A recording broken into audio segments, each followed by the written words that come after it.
Hello, good morning guys. कैसे हैं आप सभी? आई होप आप सभी बहुत अच्छे होंगे और कंटिन्यूसली प्रिपरेशन कर रहे होंगे अपने अपने आने वाले एग्ज़ाम्स के लिए, अपने इंटरव्यूज़ के लिए, जिनका भी इंटरव्यूज़ अभी होने होने को है। और जो भी एग्ज़ाम्स लाइनअप है सभी के लिए आप प्रिपरेशन कर रहे होंगे। लेकिन कुछ लोगों के मन में अभी भी ये डाउट है और वो अक्सर पूछते भी है कि उनका मेंस क्लियर नहीं हो रहा। वो काफ़ी सालों से लगे हुए हैं, बहुत कोशिश कर रहे हैं, लेकिन उनका मेंस क्लियर नहीं हो पा रहा। तो ये क्यों ऐसा हो रहा है कि हम कहाँ गलतियाँ कर रहे हैं या क्यों हम क्वालिफाई नहीं कर पा रहे? तो मैं इस वीडियो में आप लोगों को ये बताऊंगा कि मैंने अपना पहला मेंस जब मैंने आरआरबी पीओ या क्लर्क दिया, तो ये मेरा पहली बार मैंने पहला मेंस दिया था और मैंने पहली बार में ही क्लियर कर लिया।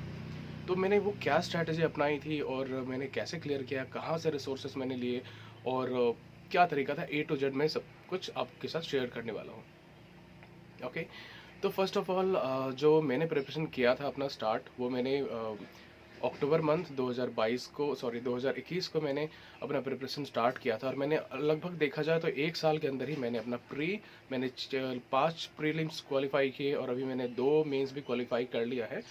अभी अभी पीओ मेंस मेरा क्वालिफाई नहीं हो पाया क्योंकि वो मेरी खुद की गलती थी, क्योंकि मैंने पढ़ाई किया ही नहीं था जब मेंस की एग्जामिनेशन हो रही थी। क्योंकि आपको पता है वो जो भी डेट को वो जो 26 को पड़ा था मेंस का एग्ज़ाम, उसके पहले ही मेरा आरआरबी पीओ का इंटरव्यू था। तो उसके डॉक्यूमेंट्स रेडी करने में और ट्रैवलिंग में, फिर आने के बाद मेरा कंप्यूटर ख़राब हो गया, इस वजह से मैं पढ़ नहीं पाया। तो मुझे कोई रिग्रेट नहीं है इस बात का, क्योंकि मैंने, देखिए, अब मेहनत करने के बाद अगर हम सफल नहीं होते ना तो ज़्यादा दुख लगता है, लेकिन जब हमने मेहनत ही नहीं किया तो फिर दुखी होने का कोई मतलब नहीं है, क्योंकि आपने मेहनत ही नहीं करी ना, तो फिर दुखी होने का कोई कोई मतलब नहीं बनता।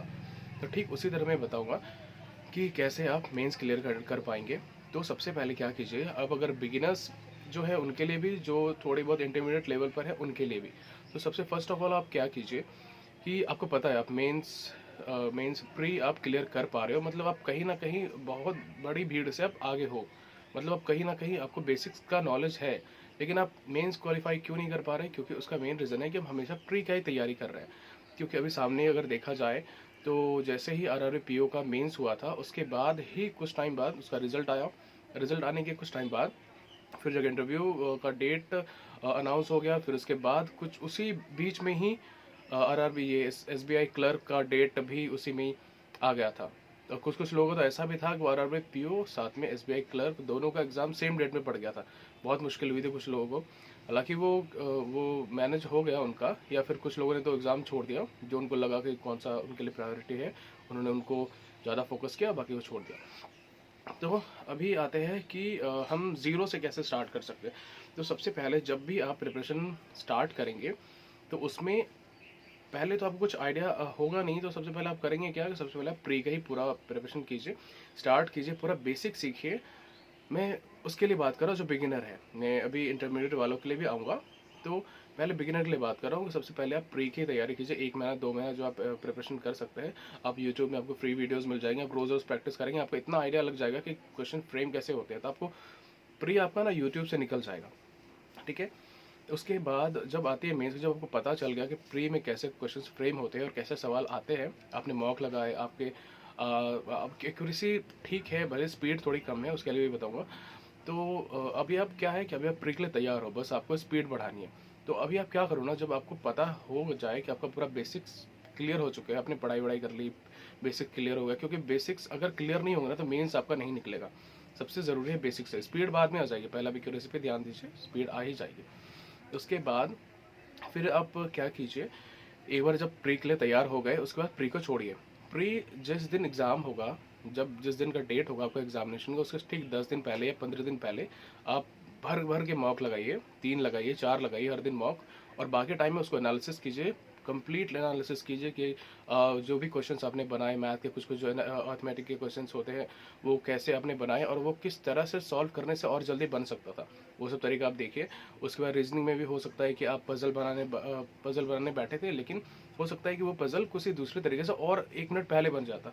तो वो सब चीज़ आप एनालिसिस कीजिए, फिर उसे मॉक दीजिए, थोड़ी देर बाद उसको जो नई नई तरीके हैं उसको इम्प्लीमेंट कीजिए। शुरुआत में स्कोर कम आएंगे गाइस, एक्यूरेसी में फ़र्क पड़ेगा, या फिर जो आपकी जो क्या बोलते हैं उसको, परसेंटाइल है, वो भी बहुत कम होगा, लेकिन डरने की कोई बात नहीं है, धीरे धीरे वो सारी चीज़ें सुधर जाएंगी। क्योंकि जब तक आप मौका नहीं देंगे आपकी स्पीड नहीं आएगी। ट्रस्ट मी, स्पीड नहीं आएगी। अगर आपको स्पीड चाहिए ना तो आपको मॉक देना ही पड़ेगा। तो जैसे ही आपका प्री बोल रहा हूँ, बेसिक्स क्लियर हो गए, उसके बाद आप प्री को छोड़िए, आप मेंस के लिए जितना ज़रूरत की चीज़ें पढ़ना शुरू कर दीजिए, क्योंकि जब आप मेंस के लिए पढ़ेंगे ना तो आप उस लेवल के क्वेश्चंस को टच कर चुके होंगे जो कि आपको प्री उससे बहुत नीचे के सवाल पूछे जाते हैं। मेंस होता है तो उसमें आपको काफ़ी टाइम लगता है, डिटेल्ड में होता है, लेकिन जो प्री है उसको क्वालिफाई करने के लिए इतना डिटेल में जाने की ज़रूरत नहीं पड़ेगी। आप जो जैसे कि क्वाड्रेटिक इक्वेशंस होते हैं, अगर आप मेंस में जाएंगे तो वो इजी सवाल आपको नहीं देगा कि स्क्वायर इक्वल इसको मतलब एक्स स्क्वायर फिर माइनस या प्लस जो भी उसके बाद वैल्यू, उसके बाद वो सिंपल सिंपल से प्री में ही आता है, मेंस में नहीं आता है ये। अगर आप IBPS PO मेंस की बात करेंगे या फिर IBPS clerk, SBI PO, SBI clerks की अगर हम बात करेंगे तो आपको इतना इजीली नहीं मिलने वाला है। ये सारी चीज़ें सिर्फ प्री तक ही आपको मिलता है, ठीक है।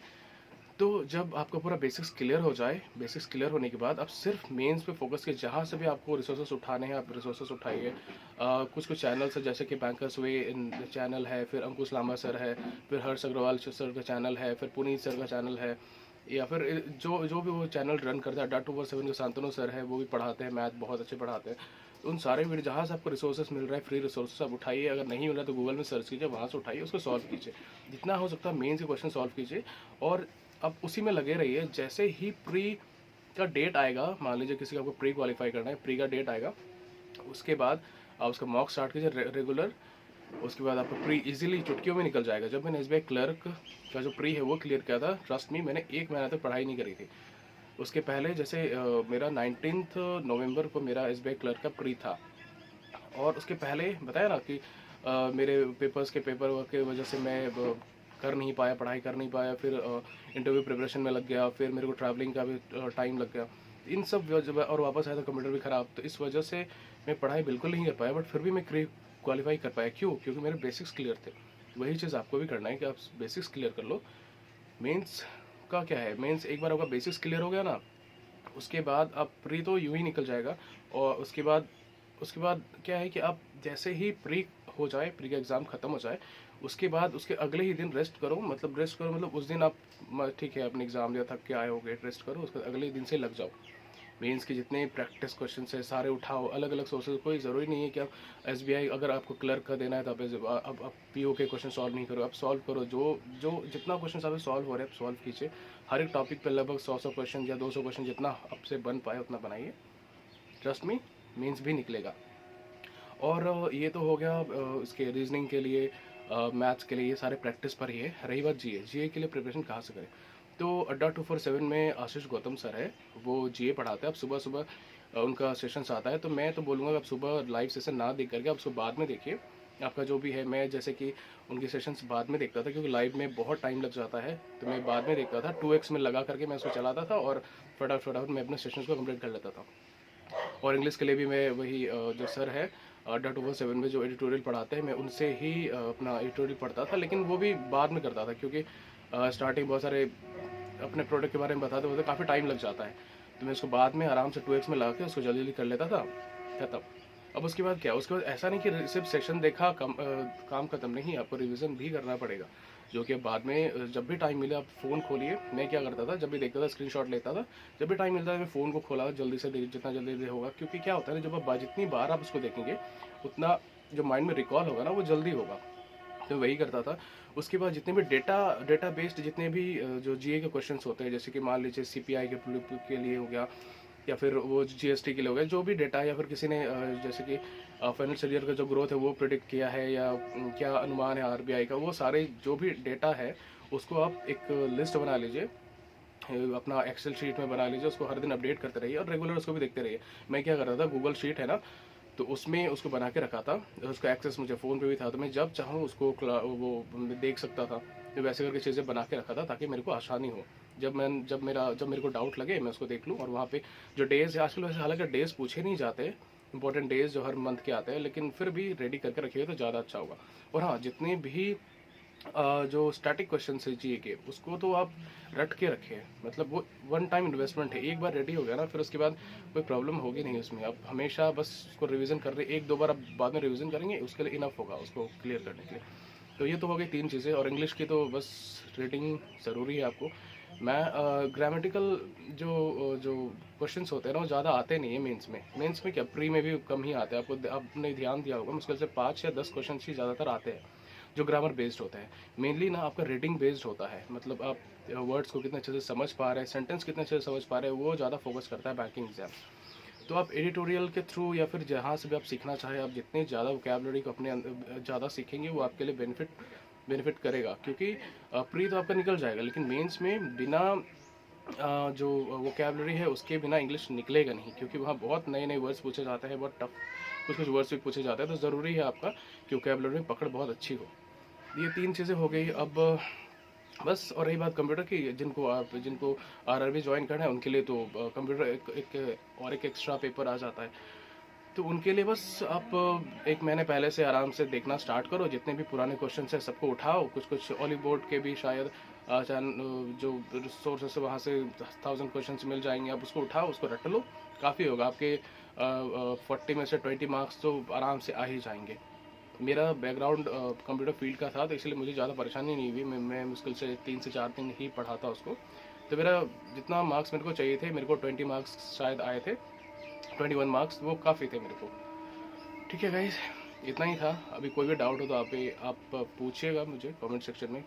हो सकता है कुछ पॉइंट्स मैंने मिस कर दिया हो, तो मैं दोबारा इसको एनालिसिस करूँगा इस वीडियो को, और इसके रिगार्डिंग और भी वीडियोस इसके फर्दर मैं बनाऊँगा, ताकि आपको जितने भी चीज़ों की ज़रूरत हो वो मैं दे पाऊँ। ओके गाइस, यहाँ तक रहने के लिए आपका बहुत बहुत शुक्रिया।